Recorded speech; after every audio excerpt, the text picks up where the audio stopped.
Welcome to Strong for Life Live. It is the 20th of June. Time is flying. And today we're going to talk about how accountability is everything.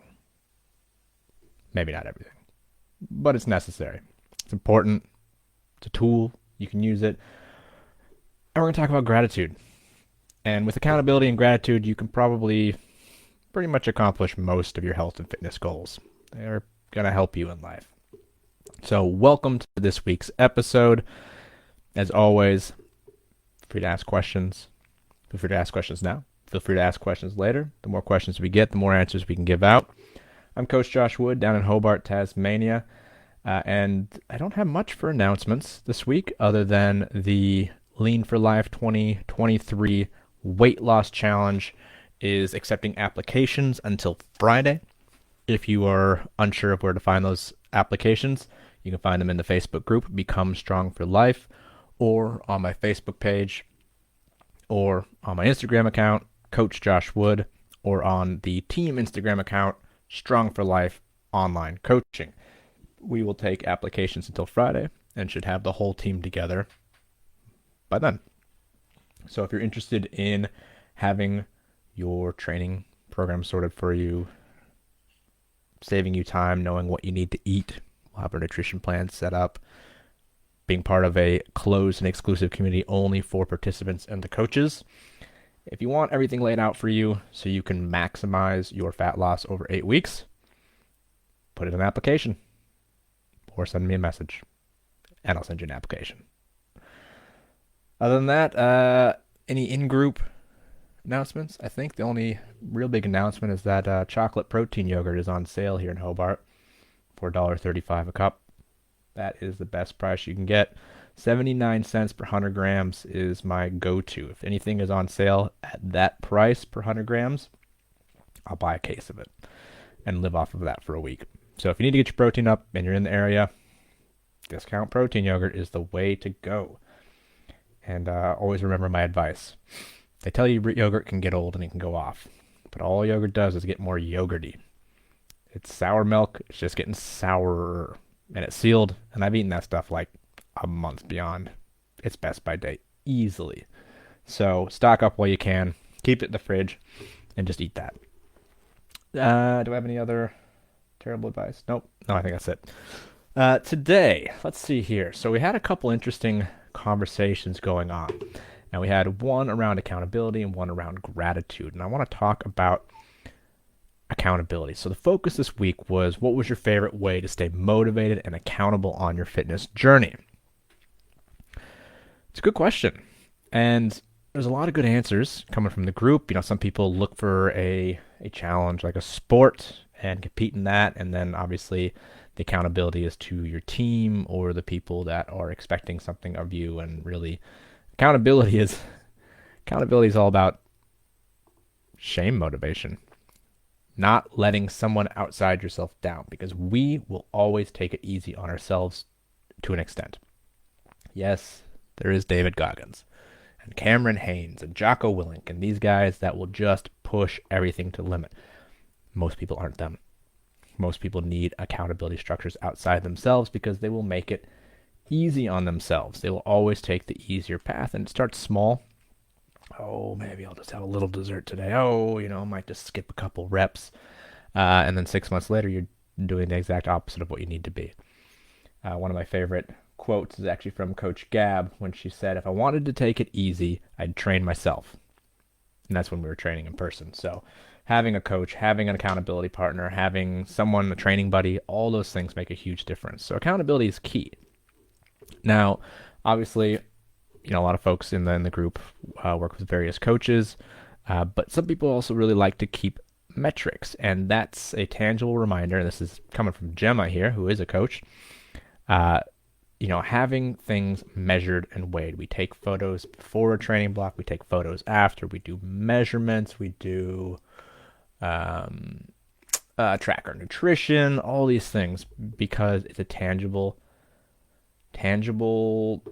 piece of the puzzle, something we can look at and see what changes have or are happening. And if we don't have that, We're not even being accountable to ourselves. But having the measurements is part of that accountability picture. Something, whether it's a goal that is a measurable goal, or whether it's a measurement towards something greater, we need to have that sort of reminder of where we're at and what's going on.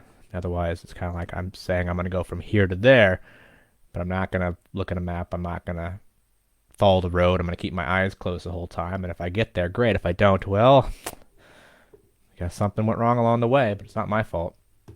So take metrics. And even things like vision boards are great. It's not necessarily accountability outside yourself, but it's an ideal you could look at, and you can measure yourself against what your ideal is. Looking at that vision board, it's similar to what they call affirmations, but it's a visual affirmation. That's a really great personal tool. One of the best ones that I really like came from Libby, and it's a wonderfully powerful system that she uses. And so when we asked about her accountability structures and what she does, she says to create a mindset of looking years in front and visualizing where I want to be. And then when I'm struggling, I ask myself the questions. Do I want to be overweight? No. Do I want a sore back? No. Do I want to keep my ability to carry hay bales? Yes. Do I want a body that can move with adult kids and possible grandchildren? Yes.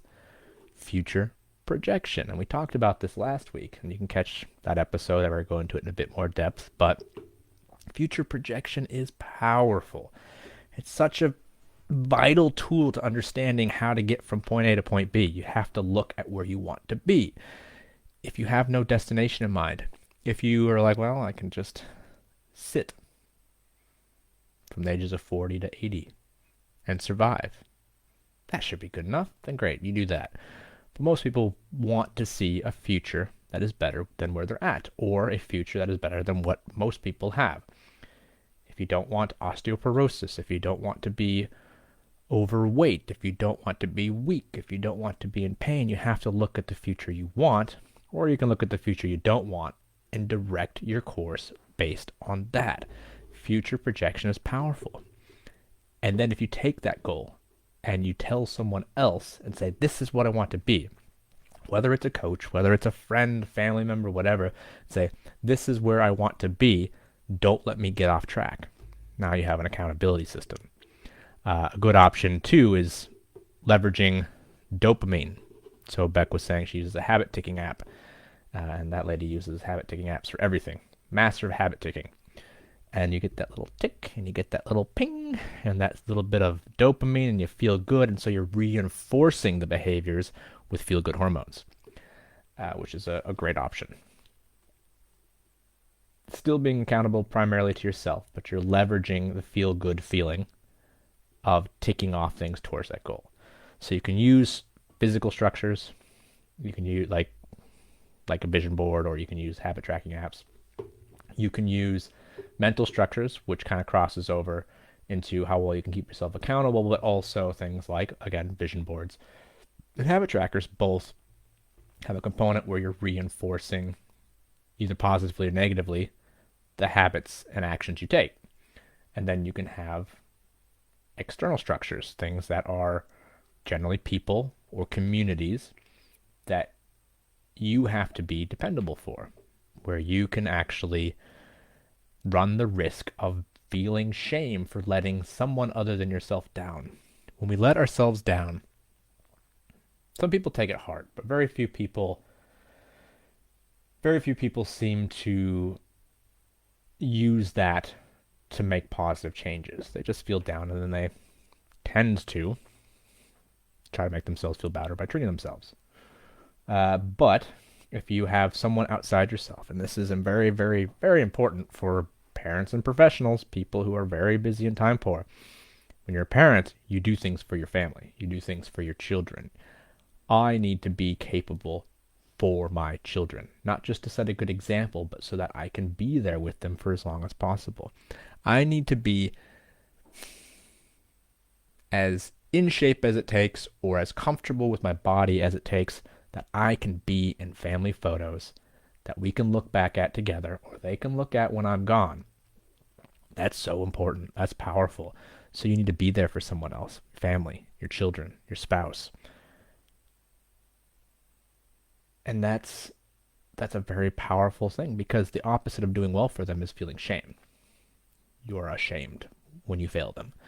And most people will avoid that at all costs. And so you can leverage that.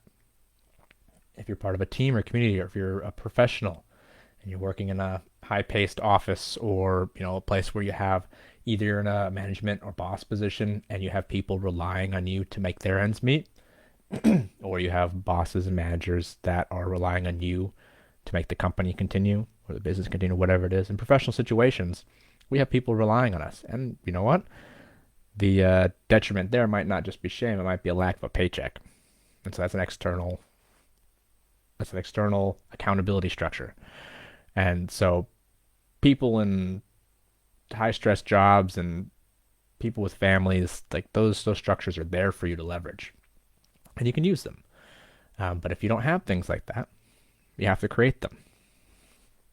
And that is one of the keys, the big keys to success. You need to leverage the accountability structures around you. You have to care about them. Put in the work. So accountability is just such a big part of our ability to stay on track for the long run. Now, the other thing I wanted to mention here was gratitude. And this is something I work on a lot with clients. I have a handful of clients who have daily gratitude check-ins where they have to write 3 things they're grateful for in their training program. It doesn't have to do with training. It's life stuff. Life stuff and training stuff overlap, especially if you want to be in the training stuff for life. You need to integrate a bit. And everything we do here is strong for life. It's about the long run. It's about the longevity. So, gratitude. Having little gratitude check-ins with yourself or your coach or accountability buddy is super important. And just sitting there and going, well, what am I grateful for today? So often people just complain. They just talk about what's not good. Oh, all these things, the world, society, politics, family, work, the gym. It's so tough. It's so hard. Who cares? Fix it or shut up. What are you going to do about it? Can't do anything about it? Control your life. How can you start controlling your life? Control your mind. Talk to yourself, talk to others about what you're grateful for. Understand you have wonderful things in your life, and you're doing them a disservice by not being grateful for them. I'm in my house. I have a place to live. There's a roof over my head. I have a great collection of books that have traveled with me, some of them from the US when I moved here 15 years ago. I have chickens. They're not the smartest things, but I get eggs and they eat all the scraps. I'm grateful for the fact that they're there and they produce something for me. I'm grateful for a roof. I'm grateful for the fact that I have clothes. Grateful that there's running water. The air is fresh here. I live in an amazing place. I live in Tasmania. Gorgeous, gorgeous place. If you don't practice gratitude, you're probably just practicing whatever the opposite of gratitude is. Negativity and feeling shitty. Don't dwell on that stuff because you wire your brain to continue to dwell on that stuff. Pauline knows what's up. Just look around you right now. If you're listening to this, whatever you're doing, if you're in the car listening to the podcast, keep your eyes on the road. But everyone else, there's just so much to be grateful for. Air to breathe. Do you have food in your fridge? Who cares if you don't want to eat what's there? Do you have food? Is there nice things to look at? Are you in fear for your life today? Do you have a job to go to? Do you have a means to produce resources for you, your family, or whatever? There's always something to be grateful for. And the more you practice that, the more you see that. And then the less you see all the things that you could complain about.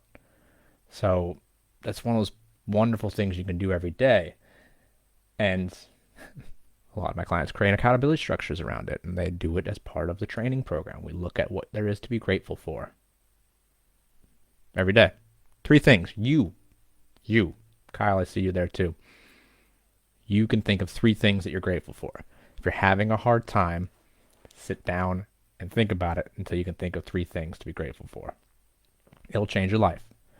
There's always something to be grateful for. There's always something that you're worried about. Like, you're sitting there going like, oh my God, politics. Listen, I hate politics.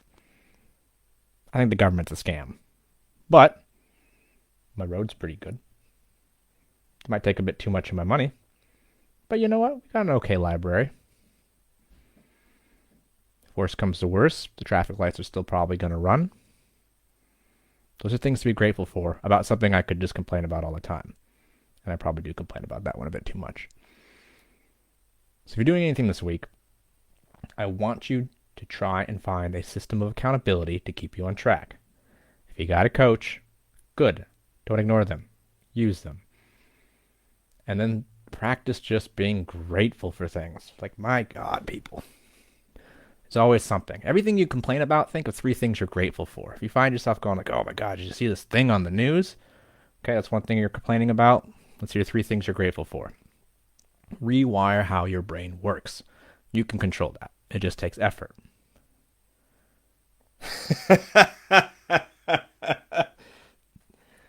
Kyle's in the comments. He says, I'm grateful for the 4 pieces of tiramisu I annihilated this evening, left over from Father's Day. Yeah, I'll pay for that tomorrow. That's great. Tiramisu is a wonderful thing. Oh, that is a good thing. I think I'm just hungry too. But that's a wonderful thing. The fact that you have access to that someone gave you tiramisu, something wonderful and delicious for Father's Day. I mean, that's something to be grateful for too, being a father. Amazing. And that people appreciated you enough to give you 4 pieces of tiramisu. Beautiful stuff. That's it. That's your homework now. Accountability, gratitude. And this last weekend, so I was in Brisbane for the weekend catching up with some friends. And I'm a part of a men's group. And we caught up with a couple other men's group for games, for challenges, for everything from combat to archery challenges. And I feel so much pain in my entire body today. But it reminded me the importance of seeking difficult things in your life. If any of you, and probably most of you are because you're here, are going to the gym. If you are going to the gym and no one's forcing you, you are doing it and you are seeking a challenging thing. You are putting yourself in a hard situation to do hard work because you know it's good for you. Not enough people do that. And you can also be grateful for the fact that you get to do that. So much of the modern world is about making things easy on yourself so you can complain about more things. So go and find something difficult and challenging. It doesn't have to be physical. It can be mental. It can be spiritual. It can be whatever. Go find something difficult to do and be grateful for the fact that you get to do it, and you'll be a better person because of it. And if you're like, I probably won't follow through, tell your friends, tell your family, and be like, ostracize me. Abandon me if I don't take this cold shower this morning. If I don't go to the gym. If I don't put down the fork. If I don't go for a run or a walk or a jog or a hike. Don't let me get away with not doing a hard thing that's good for me. Your whole life will get better when you do that. And you'll have more to be grateful for in the times in between hard things and challenging things. So, I'll leave you with that. Gratitude, accountability, challenging things. All keys to a full and good life. That's it. I don't have any announcements. We did that already. Sign up for the challenge. If you're new to the gym, if you want to lose some weight, want a community, want a structure, apply for the Lean for Life 2023 Weight Loss Challenge. Applications close this week on Friday evening. And in the meantime, it's great to see the new members popping up in the group. Thank you for sharing your stories. Thank you for sharing your ideas. Thank you for asking your questions. That's how we create community. So, until next week, just keep doing your thing.